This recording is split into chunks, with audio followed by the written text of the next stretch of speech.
Olá pessoal, tudo bem? Nos próximos capítulos da novela O Cravo e a Rosa, na fazenda, Petrúquio e Catarina estarão jantando sentados à mesa. O fazendeiro verá Calisto de pé no cantinho com o seu prato na mão e dirá: Ô Calisto, senta aqui com nós pra você jantar ou você vai ficar aí de pé, parecendo uma estátua? O bigodudo, porém, irá se recusar e diz: mas eu tô cansado de ficar sentada, eu vou ficar aqui de pé mesmo. Neste momento, Catarina briga com o roceiro e fala para ele sentar de uma vez por todas para jantar. Petrúquio, no entanto, briga com a esposa dizendo: Ô Catarina, você não fala assim não com o Calisto, porque só quem tem direito a dar ordem a ele sou eu. E você, Calisto, você senta aqui, ou por acaso vai ficar aí de pé parecendo um jegue. Ou você é um jegue para comer de pé por acaso? Calisto continua se negando e todos ficarão sem entender. Ele então fala que vai ficar de pé mesmo. Neste momento, Catarina retruca falando: Está vendo, Petrúquio, e você quer criar o nosso filho aqui? Neste fim de mundo ninguém tem educação. Petrúquio então continua insistindo para que Calisto se sente. O homem diz, porém: meu Deus do céu, mas será que um cristão não tem direito de ficar de pé nesse mundo, não? O Petrúquio continua mandando Calisto se sentar, mas quem resolve revelar a verdade e o motivo de Calisto estar de pé é Busca-Pé. O menino abre o bico, deixando todos de olhos arregalados, e Calisto completamente nervoso. Mas quem se surpreenderá ainda nos próximos capítulos será Batista, que terá que tomar uma difícil decisão. O médico dirá que Joana está praticamente pronta para sair do hospital e pedirá para o banqueiro levar a mulher para sua casa. Sendo casado, Batista ficará entre a cruz e a espada e não saberá como agir. Enquanto isso, Marcela estará colocando seus planos malignos para derrotar o próprio pai. A megera usará a Lindinha para conseguir a porquinha de Januário e assim ficar com toda a fortuna. Mas antes de continuar falando o que vai acontecer na novela, aproveita para curtir o vídeo clicando no botão de joinha aí embaixo. E também já aproveita para me dizer de qual estado ou cidade você tem acompanhado a novela. Além disso, me conta também se você gostaria que Marcela fosse desmascarada. Qual punição a megera merece por todos os seus crimes? Além disso, acham que Lindinha também merece punição? Ou ela deveria ter uma segunda chance para se redimir? Me conta aqui embaixo nos comentários que eu quero saber a sua opinião, beleza? Feito isso, então vamos continuar para o vídeo de hoje. Diante da insistência de Petrúquio e Catarina, Busca-Pé abrirá o bico e dirá: Ô madrinha, o seu Calisto não quer sentar? Porque ele pode, ele queimou a busanfa no fogo. O Calisto fica vermelho de vergonha e Petrúquio pergunta: Calisto, o Busca-Pé tá falando a verdade? Você queimou o seu traseiro? O homem então fala que isto é muita humilhação e Petrúquio manda Calisto se virar. O Calisto, porém, diz: eu não vou virar não vou mesmo não. Um cristão tem o direito de não virar de jeito nenhum. Catarina então dá um berro e exige que Calisto se vire imediatamente. Mais uma vez, o bigodudo diz que isso é humilhação. Sem ter para onde fugir, ele acabará se virando e mostrará suas calças totalmente queimadas. Todos arregalarão os olhos e Petrúquio dirá: Meu Deus do céu, Calisto, o que você fez, homem de Deus? Você poderia pelo menos ter trocado as calças? O Calisto, porém, avisa que suas calças estavam lavando. E como foi que você queimou as calças, Calisto? Pelo amor de Deus! O Bigodudo avisa então que não foi nada demais. Mas o Busca-Pé conta: Ô, madrinha, sabe o que foi? É que ele estava tentando beijar a Dona Mimosa. Ao ouvir isso, Dona Mimosa se sente humilhada. Ela então começa a chorar. Ela confirma o fato e sai correndo. Petrúquio fica indignado com a atitude de Calisto e avisam que eles precisam ajeitar a situação com Mimosa o quanto antes. Calisto continua choramingando, dizendo que aquilo é uma humilhação tremenda.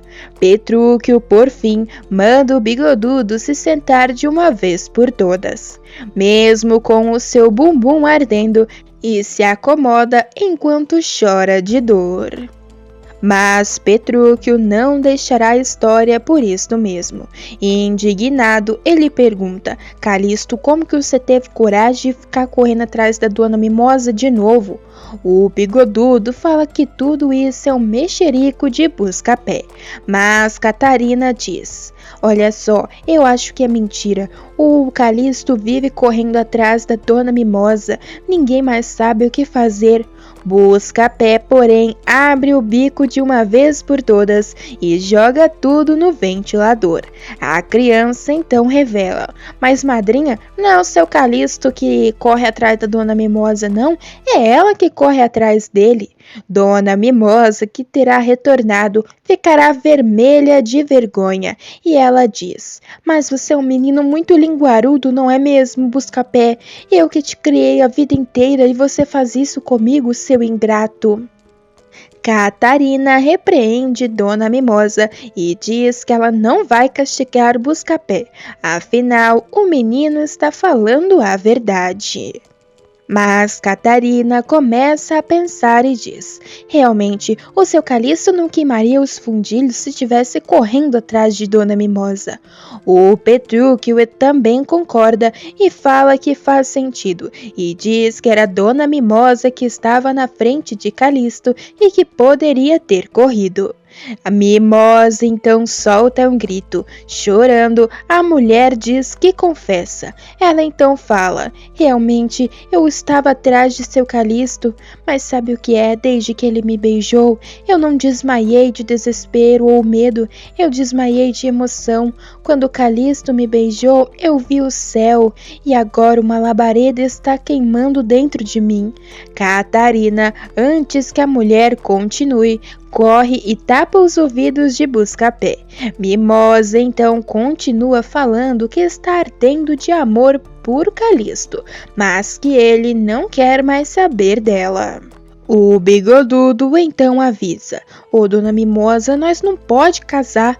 Petrúquio fica nervoso e pergunta o porquê Calisto não pode ficar com ela. Ele pergunta então se é por conta do beijo, e Calisto diz: ô seu Petrúquio, sabe o que é? Se beijando a Dona Mimosa ela já desmaia, imagina na lua de mel, ela ia morrer, ia cair dura ali estirada. Dona Mimosa se sente humilhada mais uma vez.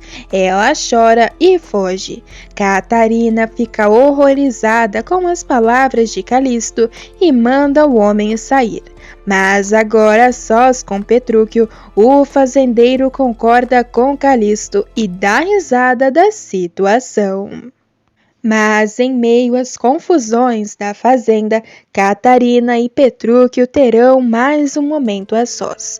Agora no quarto, a ex-dondoca revelará o seu desejo de que o filho do casal tenha melhores estudos e seja muito bem educado. Mas Petrúquio se mostrará magoado com os comentários de Catarina e dirá: ô Catarina, hoje você me ofendeu por demais quando disse que não queria que a criança seja parecida com eu, pois fique você sabendo que eu tenho muito orgulho de ser quem eu sou. O homem ainda afirma que foi criado na fazenda com os pés no chão, tomando leite retirado direto da vaca e respirando ar puro, e que aprendeu a fazer queijo muito do bom. Catarina então se senta na cama e se aproxima do marido. Petrúquio, quando se vai ter um filho, se tem ambições, e eu quero mais, muito mais para esta criança. Eu quero que ele tenha uma grande carreira. O fazendeiro então diz que o que quer mesmo é que o filho seja um homem honesto e bom. Catarina pergunta quem disse que vai ser homem. Petrúquio dá uma risadinha e diz que tem certeza que será um menino. Catarina, porém, não dá o braço a torcer e avisa que certamente vai ser uma menina e que irá educá-la como uma moça moderna deve ser educada. Petrúquio, porém, diz que se for menina, não deixará a filha ficar andando de vestido curto ou ter ideias como Catarina.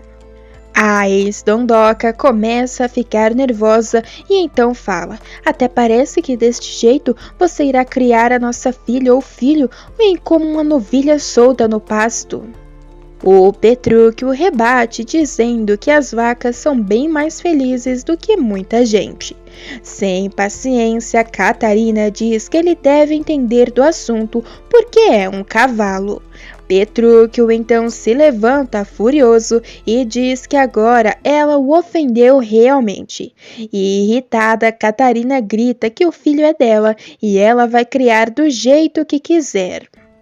A mulher até mesmo irá virar uma fera e atirar um objeto no marido que tenta se proteger. O fazendeiro então fica ainda mais bravo. Égua, Catarina, você não tem jeito não? Ele então pega uma moringa e mira na esposa. Catarina, furiosa, diz Petrúquio e em seguida coloca a mão na sua barriga, como se fosse protegendo o bebê. O fazendeiro se dá conta e larga o objeto. Em seguida, ele avisa: pois eu não vou jogar moringa nenhuma não vou jogar porque eu não quero fazer mal pro meu filho, mas você bem que merecia. Bravo, ele pega suas roupas de cama e vai saindo. A mulher pergunta aonde ele vai, e então o homem avisa que vai dormir no espaço junto com as vacas. Enquanto isso, na cidade, Batista irá visitar Joana mais uma vez. O médico, ao ver a presença do banqueiro, irá se aproximar e fará uma revelação e tanto para ele. Conversando com o doutor, Batista descobre então que Joana irá demorar para se recuperar, mas o médico avisa: Doutor Batista, a dona Joana daqui a alguns dias terá alta. Apesar de sua condição, ela poderá voltar para sua residência, mas deverá ter muitos cuidados. Batista arregala os olhos e diz que não pode levar Joana para sua casa, afinal é um homem casado. O médico, porém, contesta e afirma que a mulher precisa de um lar e pessoas que a acolham e que a ajudem a se recuperar, a voltar a caminhar e tudo mais. Ao ouvir isso, Batista fica ainda mais desesperado e afirma: Doutor, entenda minha condição, eu sou um homem casado, um homem público, eu não posso levá-la para minha casa. Quanto o senhor precisa para manter Joana aqui no hospital? O médico então diz que Batista não está entendendo, que Joana não pode ficar no hospital e diz que se a mulher não tiver algum lugar para ficar, deverá ir para uma casa de caridade. Batista fica ainda mais desesperado e pede um tempo para o médico para que possa pensar no que fazer. O homem, após isso, retornará para sua casa, mas ao chegar no local, Marcela estará cuspindo fogo. Ela perguntará: Onde você estava, Batista? A esta hora, você já deveria ter chegado há horas. O homem avisa que estava no comitê e estava tentando angariar votos, o que foi muito complicado. Mas a megera, que não é boba nem nada, se aproxima do marido, segura em seus bigodes e tenta arrancá-los. Em seguida, ela diz: eu deveria arrancar o seu couro todo, Batista. Aonde já se viu? Eu telefonei horas e horas para o seu comitê e ninguém me atendeu. O Batista então avisa que irá demitir os seus funcionários, mas Marcela fala que sabe muito bem que ele estava com a lavadeira. Batista, sem ter para onde fugir, é obrigado a contar e fala: sim, Marcelo, eu estava com a Joana, é que eu estava também naquele local com ela no momento exato que ela tomou o tiro. Não poderia deixá-la desamparada, ela está doente, Marcela, por favor, entenda. A megera, em tom de ironia, diz que uma hora ou outra irão descobrir o que ele está fazendo e assim dará adeus à campanha. Mas, se fazendo ainda mais de cínica, ela diz: você realmente tem um coração bondoso, Batista, e onde já se viu eu aqui brava com você? O homem não entenderá a ironia e agradecerá Marcela. A megera, porém, avisa que não quer mais brigar, pois já está cheia de problemas. Neste momento, Batista fica preocupado e pergunta o que aconteceu. Marcela então avisa: é papai, ele ficou louco de vez. Ele fez um novo testamento e colocou tudo no nome da porquinha de Januário. Batista fica completamente de boca aberta e avisa que o homem está definitivamente doido e que irá colocar uma camisa de força nele. A venenosa, porém, avisa que já tomou providências e sabe muito bem o que fazer para pôr a mão no dinheiro de seu pai. Mas assim como ela disse, ela fará, pois a venenosa receberá a visita de Lindinha. Lindinha então pergunta: o que eu posso fazer para a senhora? Marcela, neste momento, indaga a invejosa se ela, por acaso, tem o recibo de venda de sua porquinha para Januário. Lindinha ri e avisa que não vendeu a porca para o barbicha de bode, mas que sim deu para ele e que não possui documento nenhum. Marcela fica em êxtase com a informação e pede para Lindinha lhe vender a porca de Januário. Lindinha, curiosa, pergunta o motivo disso e Marcela mente. Sabe o que é, Lindinha? Me apeguei muito àquela porquinha e Januário nem mesmo deixa eu ver ela. Então, se você assinar o documento dizendo que me vendeu a porca, ele terá que me entregar a todo custo. Lindinha então assinará o documento em troca de uma boa quantia de dinheiro. Depois disso, Marcela dispensará a venenosa, mas a sós ela afirmará: agora sim, com este documento não terá testamento no mundo que tire o dinheiro de papai das minhas mãos. Eu vou pegar aquela porquinha e assim me tornarei a beneficiária principal do testamento. A venenosa já terá marcado todo o plano em sua mente. Mas após isso, Marcela estará na rua quando acaba dando de cara com Petrúquio. O fazendeiro, porém, agirá de uma forma muito suspeita. Depois de brigar com a Catarina, ele se aproximará de Marcela e perguntará: ô Marcela, quando que nós vai se ver só nós dois? A venenosa até estranha o comportamento do fazendeiro, mas fica feliz com a sua atitude. Neste meio tempo, o professor descobre que seu amigo pilantra, que ele enfiou em uma bela enrascada, foi preso também. O delegado espertinho colocará os dois na mesma cela. O pobre coitado do professor Edmundo, então, ao ver o pilantra que lhe deixou em maus lençóis, diz que não quer falar com ele de jeito nenhum. O ladrão então pergunta: mas o que foi que eu fiz a você, professora?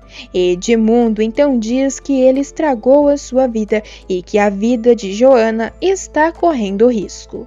O homem inconsequente, porém, não dá nem atenção para isso e continua de consciência limpa. Mas o delegado estará cheio de segundas intenções. Ele revela a Sigismundo que fez isso de colocar os dois na mesma cela para descobrir a verdade. Mas e aí, pessoal, o que você achou dessas cenas da novela O Cravo e a Rosa? Acham que o professor conseguirá ser inocentado? Além disso, o que acham que Petrúquio quer com Marcela? Me conta aqui embaixo que eu quero saber, beleza? Pessoal, o vídeo ainda não acabou e tem mais um acontecimento sobre a sua novela favorita. Basta clicar no vídeo que está aí na sua tela que estarei te esperando.